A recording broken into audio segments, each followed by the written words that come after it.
Hello friends, সবাইকে নতুন একটি ভিডিওতে স্বাগত জানাই। ইতিমধ্যেই আমাদের রাজ্যে 25তম সেট পরীক্ষা সম্পন্ন হয়েছে 2023-এর 17ই ডিসেম্বর 2023 রাজ্যে সেট পরীক্ষা সম্পন্ন হয়েছে কলেজ সার্ভিস কমিশনের মাধ্যমে। এখন আমরা এই সেট পরীক্ষার পেপার অন অর্থাৎ জেনারেল পেপারের অ্যান্সার কি করব। তো চলুন সরাসরি আমি এক্স সিরিজের অ্যান্সার কি রেডি করছি। তো চলুন আমরা এক্স সিরিজের অ্যান্সার কিগুলো মিলিয়ে নিই। যাদের ওয়াই সিরিজ পড়েছে তখন আপনারা এই কোশ্চেনটা বের করে তখন মিলিয়ে নেবেন, এই কোশ্চেনটা খুঁজে নেবেন যে কোথায় আছে, সেই অনুযায়ী আপনারা অ্যান্সারগুলো মিলিয়ে নেবেন। তো প্রথম প্রশ্ন যেটা রয়েছে, identify the non probability sampling. Non probability sampling technique কোনটাকে বলা হচ্ছে? Simple random sampling, systematic sampling, না স্ট্রাটিফাইড স্যাম্পলিং, নাকি পারপোসিভ স্যাম্পলিং? তো প্রথম তিনটে অপশান হচ্ছে প্রবাবিলিটি স্যাম্পলিংয়ের এক একটা টাইপ, কিন্তু লাস্ট অপশানটা হচ্ছে পারপোসিভ স্যাম্পলিং, এটি হচ্ছে নন প্রবাবিলিটি স্যাম্পলিং, অর্থাৎ ডি হয়ে যাচ্ছে এখানে সঠিক উত্তর। ডি সঠিক উত্তর। নেক্সট প্রশ্নে চলে যাব। একটি প্রশ্নমালার অর্থাৎ কোশ্চেন ইয়ারের কথা বলা হচ্ছে, বিষয়গুলি নিম্নলিখিত যে ক্রমে হওয়া উচিত। প্রথমত এখানে জেনারেল টু স্পেসিফিক প্রথম অপশান যেটা রয়েছে, প্রথম অপশানটাই সঠিক উত্তর, জেনারেল টু স্পেসিফিক। অন্য যে অপশানগুলো রয়েছে সেই অপশানগুলো হবে না, এ হচ্ছে এখানে সঠিক উত্তর হয়ে যাচ্ছে। যেটা বলা হচ্ছে যে সার্ভে মানকি হচ্ছে একটা অনলাইন রেফারেন্স টুল, এমন একটি রেফারেন্স টুল সার্ভে মানকিকে বলা হচ্ছে, যেটা সম্পাদন করে টেক্সট অ্যানালাইসিস, সার্ভে আর টেম্পেল, নাকি এসএসপি ইন্টিগ্রেশন, এসপিএসএস ইন্টিগ্রেশন, নাকি রিয়েল টাইম রেজাল্ট? তো এখানে সঠিক উত্তর হয়ে যাবে বি, সার্ভে টেম্পেল। বি হয়ে যাচ্ছে এখানে সঠিক উত্তর। নেক্সট প্রশ্নের দিকে চলে যাব। নিম্নলিখিত কোন বিষয়গুলি গবেষণার নৈতিকতার সঙ্গে সংশ্লিষ্ট নয়? গবেষণার নৈতিকতা অর্থাৎ এথিক্সের সঙ্গে রিলেটেড নয়, এথিক্স হওয়া উচিত নয় কোনটি? অন্যের চিন্তাভাবনাকে নিজের বলে দাবি করা, গবেষকের রাজনৈতিক মতাদর্শ, নাকি গবেষণায় অংশগ্রহণকারীদের ব্যক্তিগত গোপনীয়তা লঙ্ঘন করা, নাকি সেলফ প্ল্যাগরিজম? তো এক্ষেত্রে গবেষণার রাজনৈতিক মতাদর্শ অর্থাৎ পলিটিক্যাল আইডিওলজি কোনো রিসার্চারের সেটা নৈতিকতার মধ্যে পড়ে না। তো এক্ষেত্রে সঠিক উত্তর হয়ে যাবে B, B is the right answer. Next প্রশ্নের দিকে চলে যাব। এখানে দুটো ম্যাচিং আছে, একদিকে রিসার্চ প্রবলেম আছে, একদিকে রিসার্চ মেথড আছে। তো প্রথম যে অপশানটি রয়েছে, একটি শহরে হাই স্কুলের মিশ্র বর্ণের শিক্ষার্থীদের মধ্যে আলাপ আলোচনা। তো মিশ্র বর্ণের শিক্ষার্থীদের মধ্যে আলাপ আলোচনা, এটা হয়ে যাচ্ছে আপনার এথনোগ্রাফিক রিসার্চ। মাধ্যমিক স্কুলের ছাত্রছাত্রীদের মধ্যে বুদ্ধির বিকাশের রূপরেখা, এটি হয়ে যাচ্ছে আপনার cross sectional research, cross sectional survey গবেষণা। নেক্সট, নবম শ্রেণীর ছাত্রছাত্রীদের মধ্যে বিজ্ঞানের কৃতিত্ব বিষয়ে টেলিভিশনের প্রোগ্রামের প্রভাব, এটা হয়ে যাচ্ছে আপনার এক্সপেরিমেন্টাল রিসার্চ। আর বাকি থাকছে প্রান্তিক গোষ্ঠীর সামাজিক মর্যাদার উপর শিক্ষার প্রভাব, এটা হয়ে যাচ্ছে 2 নম্বরের এক্সপোজ ফ্যাক্টর রিসার্চ। তো অপশান যেগুলো রয়েছে আমরা অপশানগুলো দেখে নিই। অপশানগুলোর মধ্যে সেই হিসেবে অপশানগুলো থাকছে B option is the right answer. B option সঠিক উত্তর হয়ে যাচ্ছে এখানে, বাকিগুলো ভুল হয়েছে। বি হচ্ছে সঠিক উত্তর। নেক্সট প্রশ্নের দিকে আমরা চলে যাব। Which of the following is combination characterise qualitative research? গুণগত রিসার্চ, কোয়ালিটেটিভ রিসার্চ এর বৈশিষ্ট্য কোনটি, কোনটার মধ্যে পড়ে, ক্যারেক্টারিস্টিক্সের মধ্যে পড়ে? রিসার্চ টুল ডিপেন্ডেন্সি, টুলের উপর নির্ভর করে, নাকি রিসার্চার ডিপেন্ডেন্সি মানে গবেষকের উপর নির্ভর করে, নাকি কনটেক্সট ফ্রি জেনারেলাইজেশন মানে সেখানে কোনো কনটেক্সট থাকে না, কনটেক্সট স্পেশালাইজড জেনারেলাইজেশন, নাকি মিনিমাল সাইটেশন অফ লিটারেসি? তো আমরা যেটা দেখছি যে টুল ডিপেন্ডেন্সি, এই টুল ডিপেন্ডেন্সির গুণগত গবেষণা বা কোয়ালিটেটিভ রিসার্চে এটা কিন্তু বৈশিষ্ট্য নয়। রিসার্চার ডিপেন্ডেন্সি এই অপশানটা কিন্তু গুণগত রিসার্চের ক্ষেত্রে একটি ইম্পর্টেন্ট একটি বিষয়। কনটেক্সট ফ্রি জেনারেলাইজেশন কারণ একটা নির্দিষ্ট কনটেক্সের উপর কোয়ালিটেটিভ রিসার্চ করা হয়। তারপর কনটেক্সট, তাহলে এই অপশানটি বি, 3 নম্বর অপশানটি হচ্ছে না। তাহলে 4 নম্বর অপশান হচ্ছে কনটেক্সট স্পেশালাইজেশন, তাহলে তার উল্টোটা এটা, অর্থাৎ 4 নম্বর অপশানটি সঠিক হচ্ছে। মিনিমাল সাইটেশন অফ লিটারেচার অবশ্যই প্রয়োজন কোয়ালিটেটিভ রিসার্চের ক্ষেত্রে, তাহলে এখানে সঠিক যেটা হয়ে যাচ্ছে 2, 4 এবং 5। তার মানে 2, 4 এবং 5 আছে আপনার বি অপশানটাতে, 2, 4 এবং 5 আছে। B option is the right answer. Next প্রশ্নের দিকে চলে যাব আমরা। কমিউনিকেশনের মধ্যে নিহিত বার্তাগুলোর মধ্যে যেগুলো প্রতিবন্ধকতার সৃষ্টি করে সেগুলো কোনটি বাধা তৈরি করতে পারে? Semantic barrier, deficit barrier, language barrier নাকি স্ট্রাকচারাল ব্যারিয়ার? তো এখানে কমিউনিকেশনের ক্ষেত্রে প্রতিবন্ধকতা তৈরি করতে পারে একটা হচ্ছে সিমেন্টিক ব্যারিয়ার, অর্থাৎ প্রথম শব্দার্থগত প্রতিবন্ধকতা। তাহলে এ হয়ে যাচ্ছে এখানে সঠিক উত্তর, প্রথম অপশানটি সঠিক উত্তর হয়ে যাচ্ছে। নেক্সট প্রশ্নের দিকে আমরা চলে যাব। In a group logical sequence of effective communication অর্থাৎ কার্যকরী যোগাযোগের জন্য একটা যে লজিক্যাল সিকোয়েন্স, সেই সিকোয়েন্সটা কোনটা দরকার? পরপর যেগুলো অপশানগুলো দেওয়া আছে, তার মধ্যে থেকে forming, storming, norming, performing, adjourning. তো প্রথম সি অপশানটা হয়ে যাবে এখানে সঠিক উত্তর। C is the right answer. Effective কমিউনিকেশনের জন্য সি যে অপশানগুলো, পরপর স্টেপগুলো ফলো করা হয়। নেক্সট প্রশ্নের দিকে আমরা চলে যাব। Protection of an original music composition and recording, একটা মিউজিককে তার অরিজিনালিটি রক্ষা করার জন্য কোন ডোমেনটা অবশ্যই প্রয়োজন? ট্রেডমার্ক, কপিরাইট, ব্র্যান্ড নাকি লোগো? তো সঠিক উত্তর এখানে অবশ্যই কপিরাইট যে নিয়ম, সেই নিয়মটা ফলো করা উচিত, অর্থাৎ বি হয়ে যাচ্ছে এখানে রাইট অ্যান্সার। নেক্সট প্রশ্নের দিকে আমরা চলে যাব। সমাজের বিভিন্ন সংস্কৃতির মানুষ একে অপরের কাছ থেকে শিক্ষা নিয়ে একই সঙ্গে বেড়ে ওঠার যে পরিবেশ সৃষ্টি করে, সেই পরিবেশকে কোন পরিবেশ বলা হয়? ইন্টারকালচার, ক্রস কালচার, মাল্টিকালচার নাকি হাইব্রিড কালচার? তো এখানে সঠিক উত্তর হয়ে যাবে হচ্ছে এ অপশান, ইন্টারকালচার হয়ে যাচ্ছে এখানে সঠিক অ্যান্সার। বিভিন্ন সংস্কৃতির মানুষের কথা বলা হচ্ছে, একে অপরের সঙ্গে শিক্ষা নেয়, তাই এটা হচ্ছে ইন্টারকালচারের মধ্যে পড়ে যাচ্ছে, এ হয়ে যাচ্ছে রাইট অ্যান্সার। নেক্সট প্রশ্নের দিকে চলে যাব। এখানে ম্যাচিং রয়েছে, যে অপশানগুলো রয়েছে এখানে, ভারতের জাতীয় সংবাদপত্র দ্য হিন্দু, এটা হচ্ছে 1878 সালের দ্য হিন্দু, অর্থাৎ বি নাম্বার অপশান হয়ে যাচ্ছে 3। তো বি নাম্বার অপশান এখানে আছে 3, মাত্র একটা অপশানের মধ্যে রয়েছে, অর্থাৎ বি হয়ে যাচ্ছে এখানে সঠিক উত্তর। তো প্রথম সাহসী সাংবাদিকতা ইন্ডিয়ান এক্সপ্রেস হয়ে যাচ্ছে, আর বি নাম্বারটা 3 হয়ে যাচ্ছে দ্য হিন্দু। আর সত্য বিদ্যমান থাকুক, সি নাম্বার হয়ে যাচ্ছে 4 নাম্বার অপশানটি টাইমস অফ ইন্ডিয়া। আর 4 নাম্বার হয়ে যাচ্ছে প্রথম অপশানটি দ্য স্টেটমেন্ট। এই হচ্ছে বি অপশান এখানে সঠিক উত্তর হয়ে যাচ্ছে, B is the right answer. Next প্রশ্নের দিকে আমরা চলে যাব। নিচে দুটি স্টেটমেন্ট দেওয়া হয়েছে, যেটা বলা হচ্ছে স্বয়ং ইন্ডিয়ান গভর্নমেন্টের মক এমন একটা প্ল্যাটফর্ম যার প্রাইমারিলি তার প্রাথমিক লক্ষ্য হচ্ছে, স্বয়মের প্রাথমিক লক্ষ্য কি? মক মক প্ল্যাটফর্মে প্রাথমিক লক্ষ্য কী?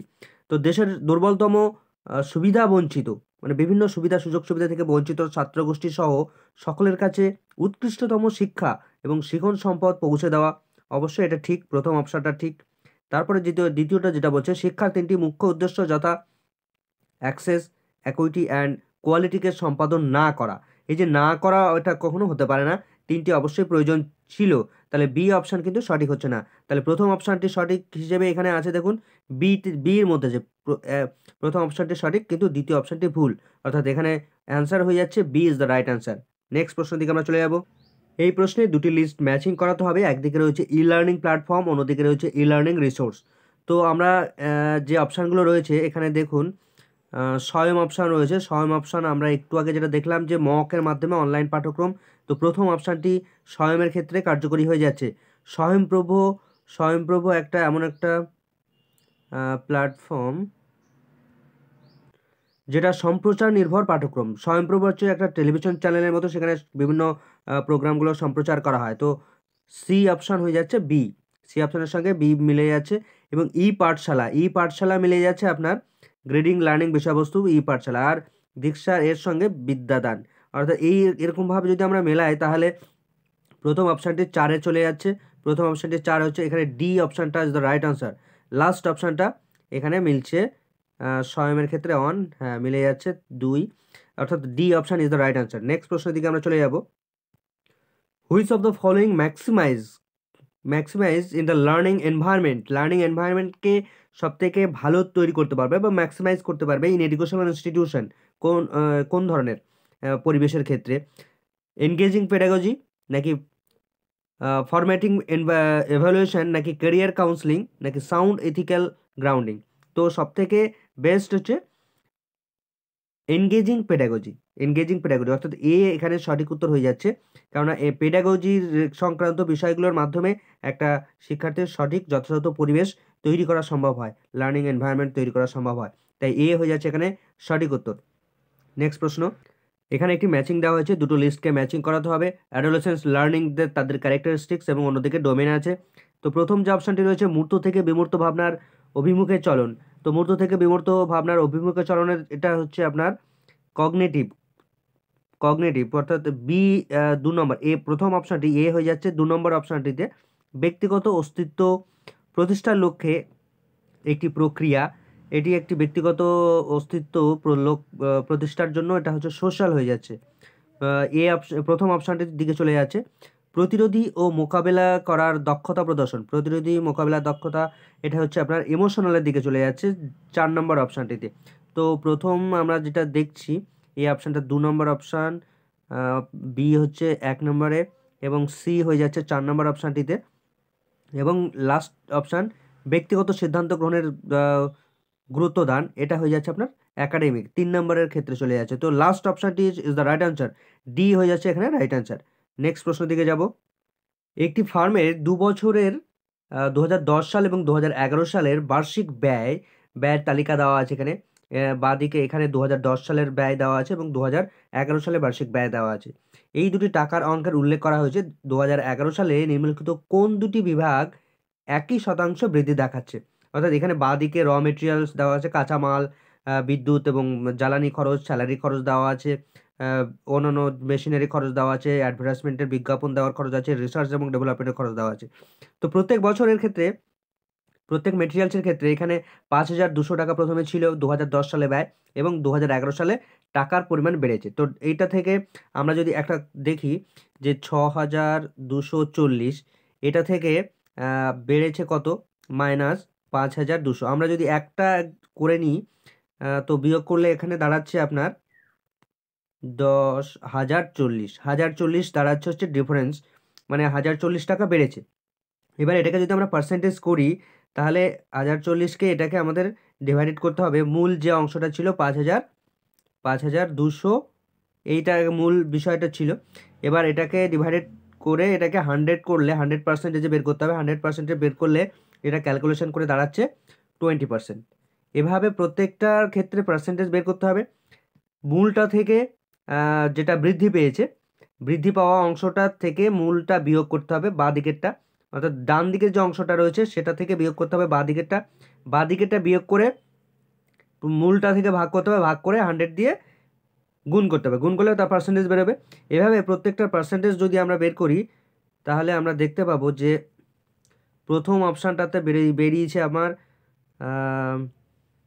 20%, প্রথম অপশানটিতে বেরিয়েছে 20%, দ্বিতীয় অপশানটিতে বেরিয়েছে 35%, তৃতীয় অপশানটিতে বেরিয়েছে 40%, নেক্সট অপশানটিতে বেরিয়েছে 25%, এইটাতে বেরিয়েছে 30% এবং লাস্টেরটায় বেরিয়েছে 20%। অর্থাৎ প্রথম অপশানটা র মেটেরিয়ালস এবং রিসার্চ অ্যান্ড ডেভেলপমেন্ট, এই দুটো হচ্ছে একই সেম ব্যয়ভার রয়েছে, 20% এরও 20%, তাহলে সঠিক উত্তর হয়ে যাচ্ছে raw materials and research and development. তো এখানে অপশানগুলো রয়েছে, দেখুন কোন অপশানটাতে রয়েছে, লাস্ট অপশানটা রয়েছে র মেটেরিয়াল অ্যান্ড রিসার্চ ডেভেলপমেন্ট, অর্থাৎ ডি হয়ে যাচ্ছে এখানে সঠিক উত্তর। নেক্সট প্রশ্নের দিকে আমরা চলে যাব, একটি মহাবিদ্যালয়ে 5 বছরের জন্য পুরুষ মহিলা শিক্ষার্থীর অনুপাতটি নিম্নলিখিত রেখাচিত্রের সাহায্যে প্রকাশ করা হয়েছে। 2009 সালে মহিলা শিক্ষার্থীদের সংখ্যা দ্বিগুণ হয়েছে, 2009 সালে পুরুষ শিক্ষার্থীদের সংখ্যা কত শতাংশ বৃদ্ধি পেয়েছে? তো 2009 সালে যেটা হচ্ছে 3.0%। তো এক্ষেত্রে সামগ্রিকভাবে বিচার করে যেটা দেখা যাচ্ছে যে 140 is the right answer, C হয়ে যাচ্ছে এখানে সঠিক উত্তর। নেক্সট প্রশ্নের দিকে চলে যাব, 18 দাগে একটা অ্যাসারশন এবং অন্যদিকে রিজন দেওয়া আছে। তো মন্তব্য যেটা দেওয়া আছে অ্যাসারশনে, ডেটা অ্যাকুইজিশন হলো সিগন্যালের নমুনায়ন পদ্ধতি অর্থাৎ স্যাম্পলিং প্রসেস, যা বাস্তব পৃথিবীর ভৌত শর্তাদি পরিমাপ করে এবং উৎপন্ন নমুনাগুলো ডিজিটাল সংখ্যায় রূপান্তরিত করে, যা একটি কম্পিউটার দ্বারা পরিচালিত হতে পারে। একদম সঠিক কথা, প্রথম অপশনটি একদম সঠিক কথা বলা হয়েছে। ডেটা অ্যাকুইজিশন হলো আমাদের চারপাশের বিশ্ব থেকে ডেটা সংগ্রহ করে ডিজিটাল করার প্রক্রিয়া, যাতে সেই ডেটা কম্পিউটারে প্রদর্শন, বিশ্লেষণ এবং সংরক্ষিত করা যায়। এটাও একদম সঠিক কথা। তাহলে প্রথম অপশানটি এবং দ্বিতীয় অপশানটি দুটোই সঠিক কথা। তো আমরা যেটা দেখছি প্রথম অপশানটি দ্বিতীয় অপশানটিকে বিশেষিত করছে, বা যেটা এখানে অপশানের মধ্যে রয়েছে আপনার এ আর আর দুটোই সঠিক, এবং আর এ এর সঠিক ব্যাখ্যা একদম সি হয়ে যাচ্ছে এখানে সঠিক উত্তর। C is the right answer. Next প্রশ্নের দিকে চলে যাব। যদি P/Q সমান 1:2 হয় এবং Q/R সমান 4:3 হয় এবং R/S সমান 4:5 হয় এবং US এর 50% বেশি, তাহলে P/U এর অনুপাত কত হবে? এই হিসেবে সমানুপাতিকের ক্যালকুলেশন করলে যেটা দাঁড়াচ্ছে, যে সঠিক উত্তর দাঁড়াচ্ছে 16:45। ডি হয়ে যাচ্ছে এখানে সঠিক উত্তর। নেক্সট প্রশ্নের দিকে আমরা চলে যাব। 20 নম্বর কোশ্চেন ম্যাচিং দিয়েছে, একদিকে বাঁদিকে আছে ডেটা এবং তার ডেটা ডিসক্রিপশন দেওয়া আছে। তো প্রথম যে এ নাম্বারে যেটা দেওয়া আছে কোয়ালিটেটিভ ডেটা, আমরা জানি এটা একটি ডিসক্রিপটিভ বেস, অর্থাৎ এ অপশানটা 2 নম্বর অপশানে চলে আসছে। এবং কোয়ান্টিটিভ ডেটা যেটা হচ্ছে আপনার কাউন্টেবল এবং মেজারেবল, অর্থাৎ বি নাম্বার হয়ে যাচ্ছে প্রথম অপশানটিতে। এবং ডিসক্রিট ডেটা এটা আপনার যেটা বাকি থাকছে, ডিসক্রিট ডেটা নিউমেরিক্যাল এবং কাউন্টেবল। এবং কন্টিনিউয়াস যেটা হচ্ছে মেজার্ড ইন ইন্টারভেল স্কেল। আমরা জানি কন্টিনিউয়াস ডেটাটা মেজারমেন্ট করা হয় ইন্টারভেল স্কেল, এত থেকে এত, এত থেকে এত পরপর কন্টিনিউ করা হয়। অর্থাৎ এই হিসেবে যদি সিকোয়েন্স করা হয় তাহলে সঠিক উত্তর প্রথম অপশানটি 2 নম্বরে অপশান রয়েছে, প্রথম অপশানটি 2 নম্বর রয়েছে এখানে। তারপরে 1 নাম্বার রয়েছে, এটাতে দুটোতেও রয়েছে। 4 নাম্বার রয়েছে, এই যে 4 নাম্বার রয়েছে। সি নাম্বার যেহেতু 4-এ রয়েছে 4, এবং ডি নাম্বার মিলছে 3-এর সঙ্গে, অর্থাৎ সি হয়ে যাচ্ছে এখানে সঠিক উত্তর। C is the right answer, C সঠিক উত্তর হয়ে যাচ্ছে। নেক্সট প্রশ্নের দিকে চলে যাব। 21 নম্বর কোশ্চেনে কতগুলো সিকোয়েন্স দেওয়া আছে পরপর, সেই সিকোয়েন্সগুলো আমাদের দেখতে হবে। প্রথমে যে সিকোয়েন্সটা দেওয়া আছে দেখুন 3 দেওয়া আছে এখানে। তো এখানে যে সিকোয়েন্সটা মেনটেন করা হয়েছে, 3কে আমরা স্কোয়ার করব, 3 স্কোয়ার সমান 3 স্কোয়ার করলে আমরা 9 পাচ্ছি। আর এদিকে 5 আছে, এদিকে ডান দিকে 5 আছে, তো 5 স্কোয়ার করলে 25 হচ্ছে। এই 9 আর 25 যোগ করুন, 9 আর 25 যোগ করলে হয়ে যাচ্ছে আপনার 34, অর্থাৎ নিচে এই যে 34 পেয়ে যাচ্ছি। তাহলে এই দুটোর স্কোয়ার করতে হবে, 3 স্কোয়ার করতে হবে, 5 স্কোয়ার করতে হবে। 5 স্কোয়ার করে যে দুটো পাওয়া যাবে সেই দুটো যোগ করলে পেয়ে যাব নিচেরটা। ঠিক একই রকমভাবে সেকেন্ড যে পজিশনটা রয়েছে, সেকেন্ড পজিশনের ক্ষেত্রে 3 স্কোয়ার করলাম, এই 3 স্কোয়ার করলে 3 3-কে 9 পেলাম। এই 9 স্কোয়ার করলাম, 9 স্কোয়ার করলে 9 81। এবার এই দুটো 9 আর 81 যোগ করলে হয়ে যাচ্ছে 90, অর্থাৎ নিচের এই অপশানটা চলে আসে। ঠিক একই রকমভাবে আমরা যদি একদম লাস্টেরটা করি, 1 স্কোয়ার সমান 1, 5 স্কোয়ার, এই যে 5 স্কোয়ার করে দিলাম, 5 5 25, তাহলে 1 আর 25 এই দুটোকে যদি যোগ করি হয়ে যাচ্ছে 26, অর্থাৎ নিচের এই কোশ্চেন মার্ক জায়গাটায় চলে আসে 26, অর্থাৎ এ হয়ে যাচ্ছে এখানে সঠিক উত্তর। নেক্সট প্রশ্নের দিকে চলে যাব। এখানে কতগুলো বর্ণকে একটা বর্ণ আর কতগুলো বর্ণ মাধ্যমে লেখা হচ্ছে। প্রথমে যেটা আছে সে মেনশনকে লেখা হচ্ছে এভাবে, এবং তারপরে যেটা দেওয়া আছে প্যাটার্নকে কিভাবে লেখা হবে। তো প্রথম আমরা দেখলাম যে এই বাঁদিকে যে এটা দুটোকে আলাদা করে যদি করে দেওয়া হয় তাহলে দেখুন এনটা এই পাশে চলে এসছে, ইটা এই পাশে চলে আসছে, অর্থাৎ তাদের জায়গাটাকে স্থান পরিবর্তন করেছে। আর এটা এভাবে চলে এসছে, টিটাকে চেঞ্জ করেছে, এনটাকে এপাশে চলে এসছে, ওটা এপাশে চলে এসছে, অর্থাৎ প্রত্যেকের জায়গাটাকে চেঞ্জ করেছে, আগে পরে এভাবে হয়েছে। ঠিক একই রকমভাবে আমরা যদি পিটাকে করি, PATTERN প্যাটার্ন, তবে এখানে একটা বলে রাখি, এখানে কিন্তু একটি পজিশন ভুল আছে। এই যে টি অপশানটা, এই টি অপশানটাতে ভুল আছে, এটা আই হওয়ার কথা, প্রশ্নে ভুল আছে। তো এটাকে যদি আমরা লিখি তাহলে পি এর আগের বর্ণ হচ্ছে ও হয়ে যাচ্ছে, তো তাহলে সি এবং ডি এর মধ্যে যে কোনো একটি অপশান হতে পারে।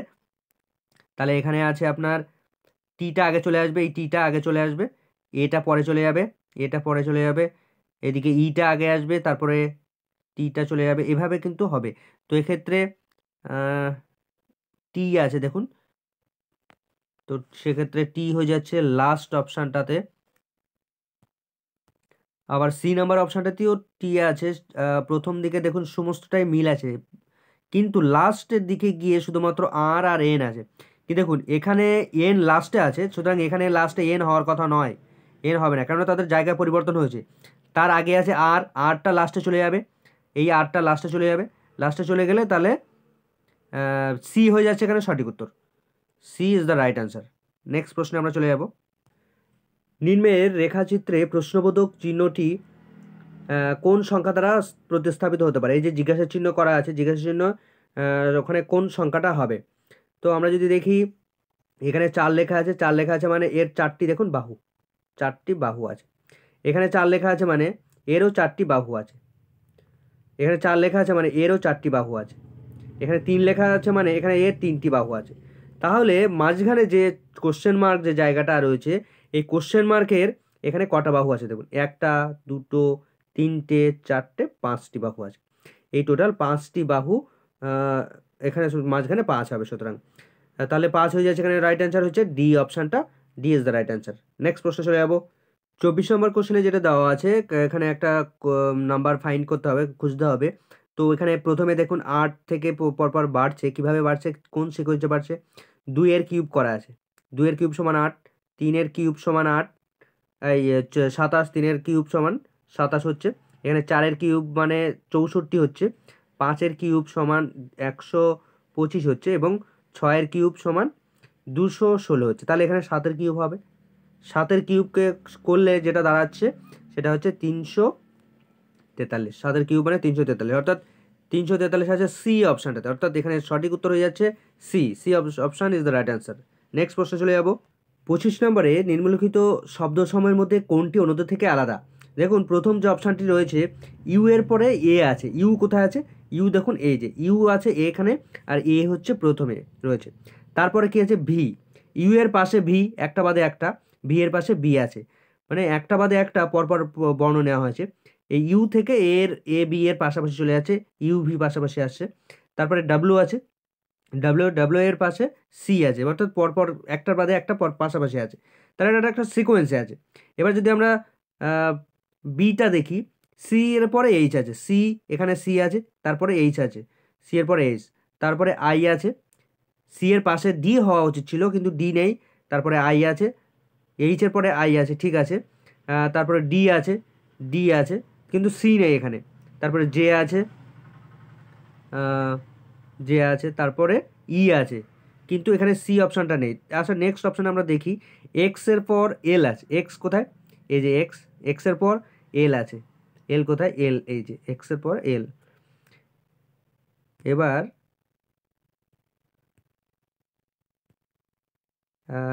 এক্স এর পর এল, এবার ওয়াই, ওয়াই দেখি, ওয়াইয়ের পর, ওয়াইয়ের আগে পরে এম আছে, এল এর পরে এম আছে, ঠিক আছে। জেড পরপরই আছে, জেড এর পর এন আছে, অর্থাৎ এই সিকোয়েন্সটা মিলছে, সুতরাং এই সিকোয়েন্সটা ভুল নেই। পি, পি আছে কোথায়? পি আছে এখানে, পি এর পরে ই আছে, পি এর পরে ই আছে, ই আছে এখানে। এবার আমরা যদি দেখি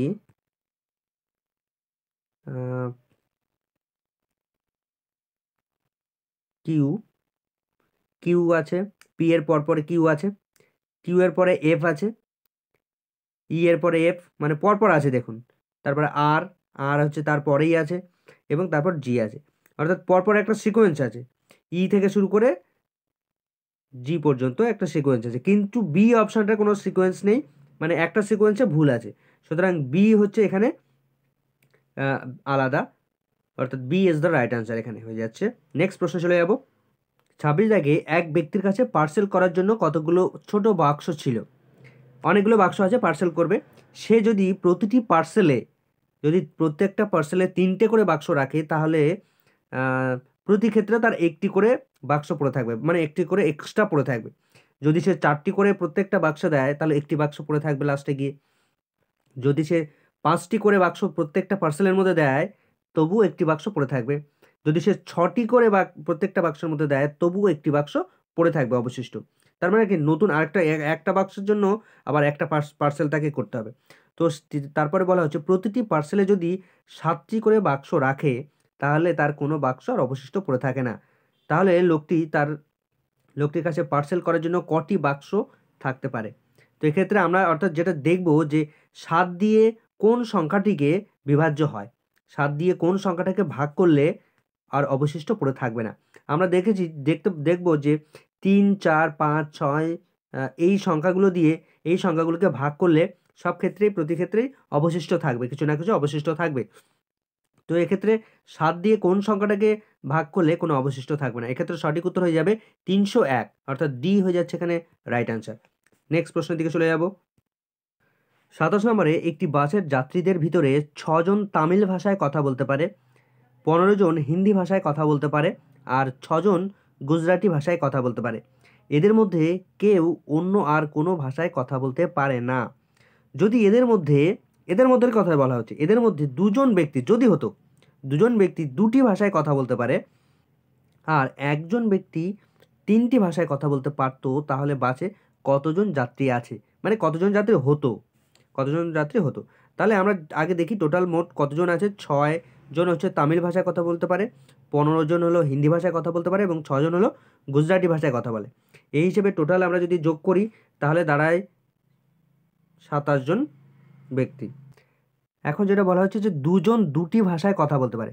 দুজন ব্যক্তি যদি দুটো ভাষায় কথা বলতে পারে তাহলে দুজন ব্যক্তি দুজনের জায়গাটা নিল, ঠিক আছে, 27 জনের মধ্যে থেকে দুজনের জায়গা নিল, কিন্তু দুজনের জায়গায় তারা কমিয়ে দিল, অর্থাৎ 27 জনের থেকে দুজন বিয়োগ করা হচ্ছে, বিয়োগ করলে হচ্ছে 25। কেননা দুজন অন্য দুজনের জায়গাটা নিতে পারলো, নিজেদের জায়গা আছে ঠিক আছে, নিজের জায়গায় দুজন তারা থাকছে, 27 জনের মধ্যে ছিল, কিন্তু দুজনের জায়গা তারা আরও কমিয়ে দিচ্ছে, যেহেতু আরও দুটো ভাষায় কথা বলতে পারছে। এবারে 25 জন হলো, দুজন কমে গিয়ে 25 জন হলো, ঠিক আছে। এবার পরের জায়গাটাতে বোঝার বিষয়, একজন 3টি ভাষায় কথা বলতে পারছে, একজন ব্যক্তি নিজের জায়গাটা রেখে দিয়েছে, ঠিক আছে, কিন্তু আরও দুজনের জায়গা সে কিন্তু কভার করতে পারছে, অর্থাৎ মোট 3 জনের জায়গা কভার করলো, নিজের জায়গা যেহেতু রাখতে হচ্ছে সেহেতু আরও দুজনের জায়গা কিন্তু এক্সট্রা সে কভার করে নিতে পারছে, সুতরাং আরও 2, সেখান থেকে দুজন কিন্তু তিনি নিজেই কমিয়ে দিতে পারছে, অর্থাৎ এখান থেকে আরও 2 বিয়োগ হবে, বিয়োগ হলে হয়ে যাচ্ছে 23, অর্থাৎ এখানে সঠিক উত্তর 23 অপশন হচ্ছে সি, অর্থাৎ C is the right answer, এখানে হয়ে যাচ্ছে সি। নেক্সট প্রশ্নের দিকে আমরা চলে যাব। 28 নম্বরে, নিচের রেখাচিত্রে কয়টি চতুর্ভুজ আছে? কটা চতুর্ভুজ আছে? প্রথমত একদম একটি চতুর্ভুজ তো সব থেকে বড় চতুর্ভুজ, তাহলে একটা হলো।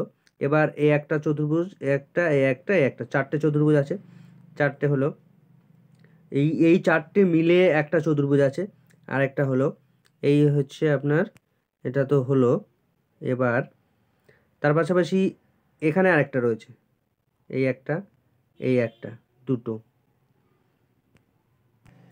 আবার এই দুটো মিলে একটা চতুর্ভুজ, আবার এই দুটো মিলে একটা চতুর্ভুজ, তাহলে 2 আর এই 4টে মিলে, আর এই এক মাঝ ভিতরের একটা চতুর্ভুজ এবং সব থেকে বাইরে একটা চতুর্ভুজ, অর্থাৎ মোট টোটাল যোগ করে যেটা দেখা যাচ্ছে 10টা চতুর্ভুজ হচ্ছে, সেক্ষেত্রে C is the right answer হয়েছে, সি হয়ে যাচ্ছে সঠিক উত্তর। নেক্সট প্রশ্নের দিকে চলে যাব। নিচে দুটি বিবৃতির মাধ্যমে এ 1 নম্বর এবং 2 নম্বর দুটো সিদ্ধান্ত দেওয়া হয়েছে। তো কিছু ইট হলো সিমেন্ট, সমস্ত ইটই বালি, কোনো ইটই বালি নয়, ইট হলো সিমেন্ট আর বালি। তো এখানে যে পজিশনগুলো দেওয়া আছে, যদি আমরা এভাবে ফিগারগুলো করে নিই, কিছু ইট হলো সিমেন্ট, যদি এটা ইট করি, কিছু ইট, সমস্ত সিমেন্ট হলো বালি, এভাবে আমরা যদি শক করি তাহলে সেক্ষেত্রে দাঁড়াচ্ছে এখানে সঠিক উত্তর হয়ে দাঁড়াচ্ছে শুধুমাত্র 2 হচ্ছে সঠিক, তাহলে বি হয়ে যাচ্ছে এখানে সঠিক উত্তর হয়ে যাচ্ছে। নেক্সট প্রশ্নের দিকে চলে যাব। নিম্নের সিরিজের পরের সংখ্যাটি কি? পরের সংখ্যাটা আমাদের বের করতে হবে। তো প্রথমে 2 আছে, 2 যোগ 13 সমান 15, সেই 15টাকে আবার নিয়ে আসা হচ্ছে, সেই 15টাকে এপাশে নিয়ে এলাম, 15 যোগ 26 যোগ করলে হয়ে যাচ্ছে 41, সেই 41টাকে নিচে নিয়ে এপাশে নিয়ে এলাম, 41 সঙ্গে 39 যোগ করলে হয়ে যাচ্ছে এখানে 80, এবার 80 সঙ্গে কত যোগ করলে, দেখুন এই মিডিলের যে যেগুলো এখানে যোগ করছি, 13 দুগুণে 26, 2 গুণ করে করে হচ্ছে, 3 তারে 39, 4 তারও 52, তাহলে আমাকে যোগ করতে হবে এখানে কত, 52 যোগ করতে হবে, 52 যোগ করলে হয়ে যাচ্ছে এখানে 132, অর্থাৎ সঠিক উত্তর হয়ে যাচ্ছে 132, C is the right answer হয়ে যাচ্ছে। পরের সিরিজ 132 সঠিক উত্তর। নেক্সট প্রশ্নে চলে যাব। এনপিই 2020 20 সাধারণ শিক্ষা পরিষদের কার্যকারিতা বিষয়ে নিম্নলিখিত বিষয়গুলির মধ্যে কোনটিকে সুপারিশ করা হয়েছে? শিক্ষার মান নির্ধারণ করা অর্থাৎ একাডেমিক স্ট্যান্ডার্ড সেটিং করা, শিক্ষার নিয়মনীতি প্রমিতকরণ অর্থাৎ রেগুলেশন তৈরি করা, মূল্যায়ন ও স্বীকৃতির মান নির্ধারণ, বাজেট প্রস্তুতিকরণ ও তহবিলের ব্যবস্থাকরণ। তো এক্ষেত্রে সঠিক উত্তর হয়ে যাচ্ছে 2020 ন্যাশনাল এডুকেশন পলিসি যেটা রয়েছে তা সেখান থেকে মূল সুপারিশ হচ্ছে শিক্ষার মান নির্ধারণ করা অর্থাৎ একাডেমিক স্ট্যান্ডার্ড সেটিং। হয়ে যাচ্ছে এখানে রাইট অ্যান্সার, প্রথম অপশানটি রাইট অ্যান্সার হয়ে যাচ্ছে। নেক্সট প্রশ্নের দিকে চলে যাব। এনপি ন্যাশনাল এডুকেশন পলিসি 2020 নিম্নলিখিত কোন মূল্যবোধগুলি সুপারিশ করেছে যা মানুষকে ভালো মানুষ গড়ে উঠতে সাহায্য করে? ত্যাগ, প্রাণচঞ্চলতা, সেবার মনোবৃত্তি, সামিল হওয়া ও করার মনোভাব, সৃজনশীল প্রকল্প এই কল্পনা, বিজ্ঞান মনস্কতা। তো এক্ষেত্রে আমরা যেটা দেখতে পাচ্ছি যে সেবার মনোবৃত্তি একটা মূল্যবোধ সৃষ্টি করতে পারে, মূল্যবোধে যেটা সুপারিশ করা হয়েছে সেবার মনোবৃত্তি 3 নম্বর অপশানটা। আর যেটা দেখা যাচ্ছে সামিল হওয়া বা কোনো কিছু করার মনোভাব 4 নম্বরটাও সঠিক হতে পারে এবং 6 নম্বর বিজ্ঞান মনস্কতা। তাহলে এখানে সঠিক উত্তর হয়ে যাচ্ছে আপনার 3 নম্বর অপশানটি সঠিক উত্তর হয়ে যাচ্ছে, C is the right answer. Next প্রশ্নে চলে যাব। প্রাক স্বাধীন ভারতবর্ষের বিশ্ববিদ্যালয় সমূহের মধ্যে কোনটি সর্বপ্রথম সামগ্রিক ও মাল্টিডিসিপ্লিনারি শিক্ষা প্রদান করত? তক্ষশিলা বিশ্ববিদ্যালয়, মুম্বাই বিশ্ববিদ্যালয়, কলকাতা বিশ্ববিদ্যালয় নাকি নালন্দা বিশ্ববিদ্যালয়? তো প্রাক স্বাধীন ভারতবর্ষের ক্ষেত্রে মাল্টিডিসিপ্লিনারি যে শিক্ষা প্রদান করে থাকে সেটা হচ্ছে নালন্দা বিশ্ববিদ্যালয়। সঠিক উত্তর হয়ে যাচ্ছে ডি হয়ে যাচ্ছে এখানে সঠিক উত্তর। নেক্সট প্রশ্নের দিকে চলে যাব। ন্যাকের সাধারণ উচ্চশিক্ষা প্রতিষ্ঠানের মূল্যায়ন ও মান্যতা স্বীকৃতি বলতে বোঝানো হয়েছে তার কোয়ালিটি নিয়ন্ত্রণ, কোয়ালিটি কন্ট্রোল নাকি কোয়ালিটি অ্যাসুরেন্স নাকি কোয়ালিটি ইন্সপেকশন নাকি কোয়ালিটি ম্যানেজমেন্ট, পরিদর্শন, ব্যবস্থাপনা, নিশ্চয়তা নাকি নিয়ন্ত্রণ। তো আমরা জানি যে ন্যাক যেটা করে থাকে সেটা হচ্ছে কোয়ালিটি অ্যাসুরেন্স করে থাকে, অ্যাসিওর করে থাকে, অর্থাৎ এক্ষেত্রে সঠিক উত্তর হয়ে যাচ্ছে নিশ্চয়তাকরণ অর্থাৎ বি, কোয়ালিটি অ্যাসুরেন্স, অ্যাসিওর করে, বি এখানে সঠিক উত্তর হয়ে যাচ্ছে। নেক্সট প্রশ্নের দিকে চলে যাব। বয়স্ক শিক্ষার্থীদের মধ্যে গণতান্ত্রিক মূল্যবোধ গেঁথে নিতে নিম্নলিখিত বিকল্পগুলির মধ্যে কোনটি সঠিক? মেডিটেশন করা, ওপেন ডায়ালগ ফোরাম নাকি ডিসপ্লে অফ থট নাকি সেলফ ডিসিপ্লিন? তো সঠিক উত্তর এখানে হয়ে যাবে যেহেতু গণতান্ত্রিক মূল্যবোধ বয়স্কদের ক্ষেত্রে সেলফ ডিসিপ্লিন, ডি হয়ে যাবে এখানে সঠিক উত্তর। নেক্সট প্রশ্ন চলে যাব। 36 নম্বর কোশ্চেনের তালিকা দুটো মেলাতে হবে। তো এখানে যেটা যে অপশনগুলো রয়েছে রুষা হচ্ছে উচ্চশিক্ষার মোট সার্বিক তালিকাভুক্ত অনুপাতকরণ বৃদ্ধি ঘটানো এবং উচ্চশিক্ষার মান বাড়ানো হচ্ছে রুষার কাজ।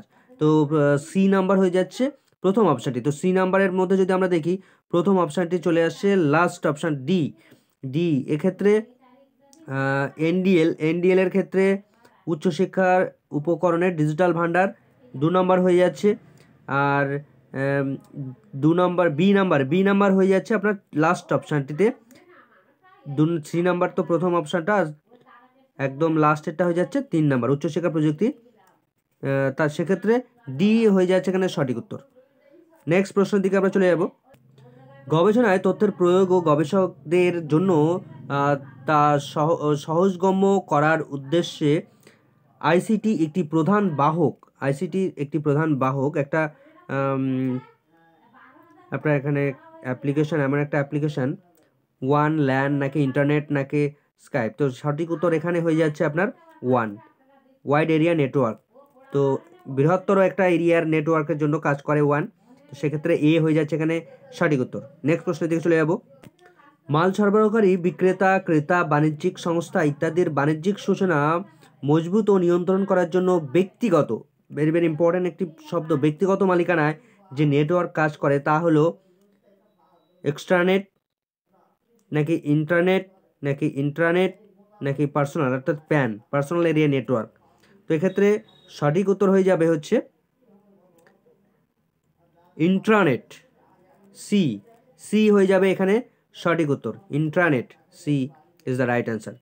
যেহেতু এখানে ব্যক্তিগত মালিকানাধীনের কথা বলা হচ্ছে সেহেতু একটা হচ্ছে ইন্টারনেট। নেক্সট প্রশ্নের দিকে আমরা চলে যাব। কোন সালে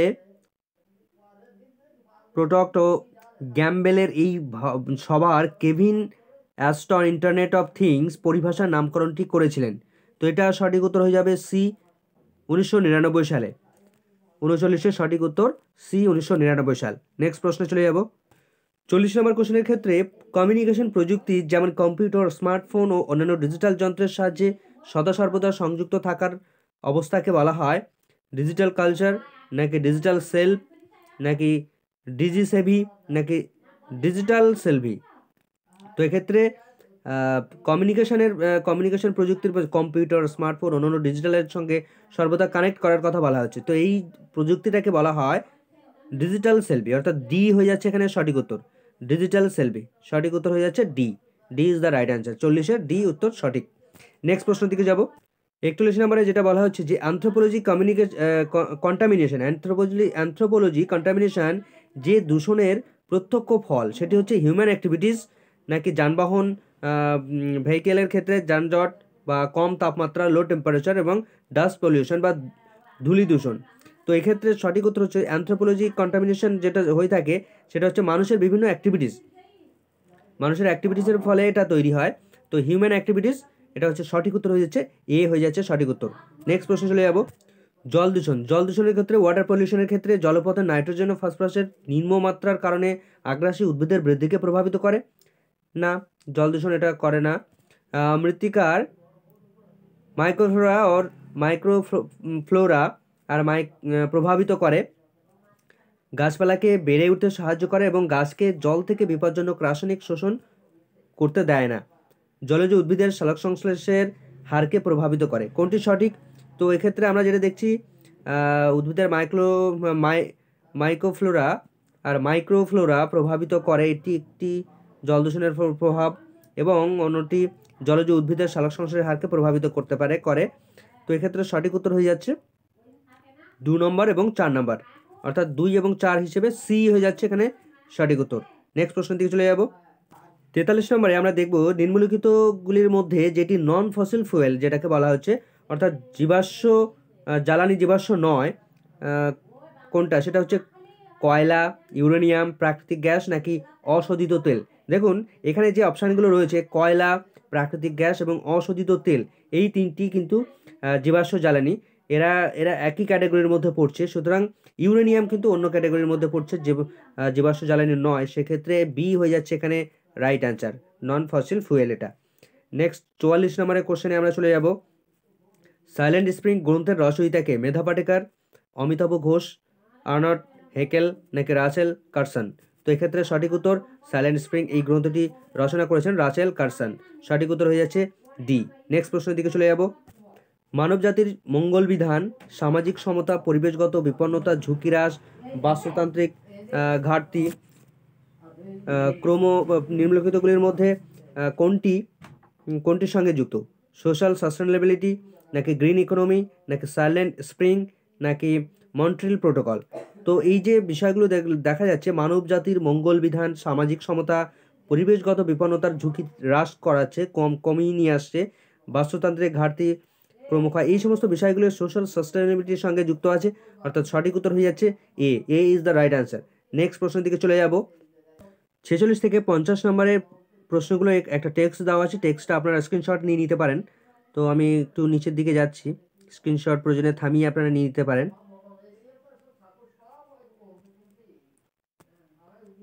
তারপরে আমি নিচের দিকে প্রশ্নের দিকে চলে যাচ্ছি।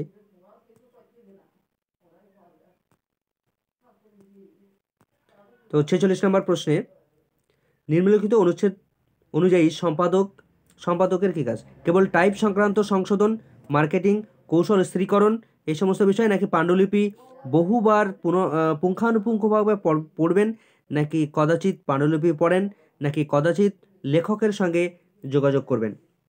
তো এক্ষেত্রে সঠিক উত্তর হয়ে যাচ্ছে পাণ্ডুলিপি বহুবার পুঙ্খানুপুঙ্খভাবে পড়বেন। তাহলে এক্ষেত্রে বি হয়ে যাচ্ছে রাইট অ্যান্সার। নেক্সট প্রশ্নের দিকে আমরা চলে যাব। 47 নম্বর প্রশ্ন।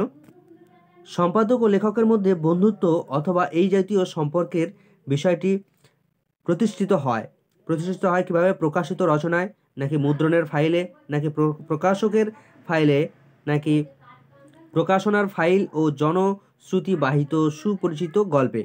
তো এক্ষেত্রে সঠিক উত্তর হয়ে যাবে প্রকাশনার ফাইল ও জনশ্রুতিবাহিত সুপরিচিত গল্পে। ডি হয়ে যাবে এখানে সঠিক উত্তর। নেক্সট প্রশ্নের দিকে আমরা চলে যাব। জন মারে এই রচনার কি বর্ণনা করেছেন? একজন সম্পাদক লেখককে যে সাহায্য করেছিলেন সেই গল্পনা বর্ণনা করেছেন, নাকি নিজের সম্পর্কে একটি গল্প লিখেছেন, নাকি কিভাবে নিজের উন্নতি করেছিলেন তা বর্ণনা করেছেন, নাকি কিভাবে একজন ভিক্টোরীয় লেখক বই প্রকাশ করতে ব্যর্থ হয়েছিলেন তা প্রকাশ করেছেন? তো এক্ষেত্রে জন মারে যে বর্ণনাটা করেছিলেন সেটা হচ্ছে একজন সম্পাদক লেখককে যে সাহায্য করেছিলেন সেটা বর্ণনা করা হয়েছে, অর্থাৎ এ হয়ে যাচ্ছে এখানে সঠিক উত্তর। নেক্সট প্রশ্নের দিকে আমরা চলে যাব। 49 প্রশ্ন, লেখক ও সম্পাদকের সম্পর্ক কেমন হবে? মুদ্রণের জন্য চূড়ান্ত কপি প্রস্তুতের সঙ্গে শেষ হয়, বই প্রকাশনার পরেও চলতে থাকে, নাকি চূড়ান্ত পারিশ্রমিক প্রাপ্তির পর শেষ হবে? তাদের সম্পর্কটা শেষ হওয়ার কথা বলা হচ্ছে। একটি নতুন দলের সূচনা করা হয়। তো এক্ষেত্রে বিফোর লাস্ট কোশ্চেনে সঠিক উত্তর হয়ে যাবে লেখক ও সম্পাদকের সম্পর্ক হবে বই প্রকাশনার পরেও তাদের কিন্তু সম্পর্ক চলতে থাকে, কারণ বিভিন্ন ধরনের বই বিক্রি হচ্ছে কি হচ্ছে না সেই সমস্ত বিষয়গুলো কিন্তু ভাব বিনিময় বা কথাবার্তা চলতে থাকে, তাই বি হয়ে যাচ্ছে এখানে সঠিক উত্তর। লাস্ট প্রশ্ন চলে যাব, 50 নম্বর প্রশ্ন, যখন তার বইটি ভালো ব্যবসা করতে পারে না তখন একজন লেখক সাধারণত কি করেন?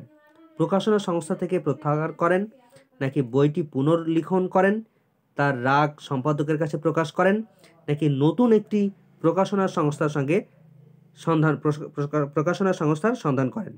তো এক্ষেত্রে সঠিক উত্তর হয়ে যাচ্ছে তার রাগ সম্পাদকের কাছে প্রকাশ করেন।